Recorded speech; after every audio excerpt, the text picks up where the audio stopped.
देखिए भैया, हम आए दिन खबरों में ये सुनते रहते हैं कि किसी पुरुष ने अपना नाम बदलकर किसी महिला को अपने झांसे में फंसाया और फिर उसे धर्म परिवर्तन करने पर मजबूर करने लगा और जो नहीं माना उसे रास्ते से साफ कर दिया गया। ऐसे ढेरों उदाहरण सामने आते हैं। आप समझ सकते हैं कि हम किसकी बात कर रहे हैं। खैर, इसी चीज को कुछ लोगों ने लव जिहाद का नाम भी दे रखा है और अब इसी लव जिहाद का शिकार बनी है मिसेस इंडिया गैलेक्सी रिनीमा बोरा अग्रवाल। और ये हम नहीं कह रहे हैं, ये बात उन्होंने खुद कही है कि कैसे उनके बॉयफ्रेंड ने उनके साथ किस तरह की ज्यादती की थी। तो आइए आपको इस वीडियो के जरिए पूरी जानकारी देते हैं। स्वागत है आप सभी का न्यूज़ रूम पोस्ट में। मैं आपके साथ कुणाल। सबसे पहले आपको बता दें कि इस वीडियो में हम आपको कोई भी गलत जानकारी नहीं देंगे।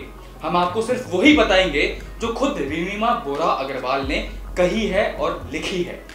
तो आपको बता दें कि हाल ही में मिसेस इंडिया गैलेक्सी 2024 का ताज रिनीमा बोरा अग्रवाल के सिर सजा था, जिसके बाद वो कई इंटरव्यूज में गई जहां उन्होंने अपने करियर के बारे में बात की और इसी सिलसिले में वो एक पॉडकास्ट में भी पहुंची हुई थी जहां उन्होंने कई ऐसे खुलासे किए जिसे जानकर हर कोई हैरान हो गया।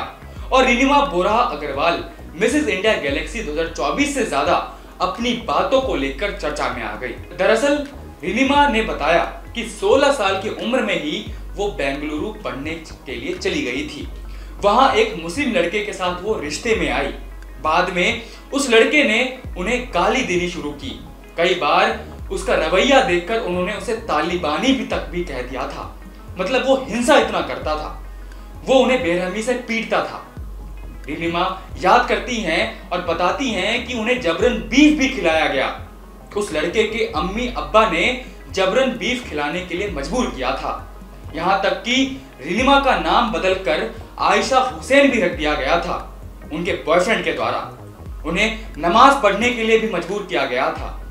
इंटरव्यू के दौरान रिनीमा ने यह भी माना कि उनकी स्थिति लगभग लव जिहाद वाली थी।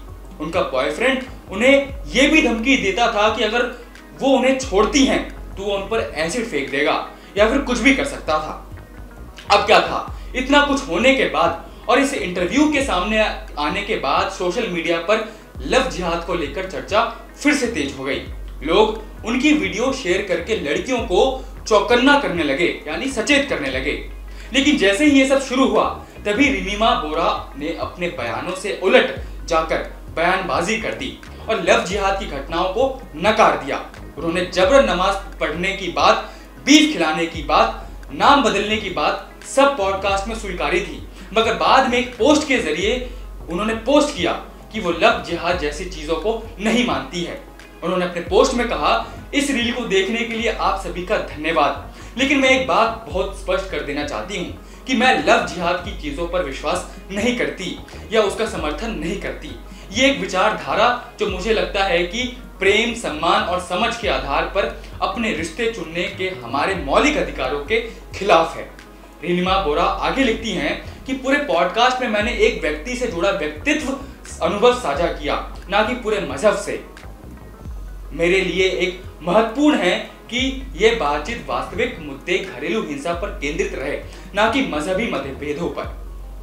मतलब देखा जाए तो रिनीमा के साथ वो सब कुछ हुआ जो नहीं होना चाहिए। नाम बदलने, बीफ खिलाने की कोशिश की गई, लेकिन रिनीमा बोरा को नहीं लगता कि ये लव जिहाद है।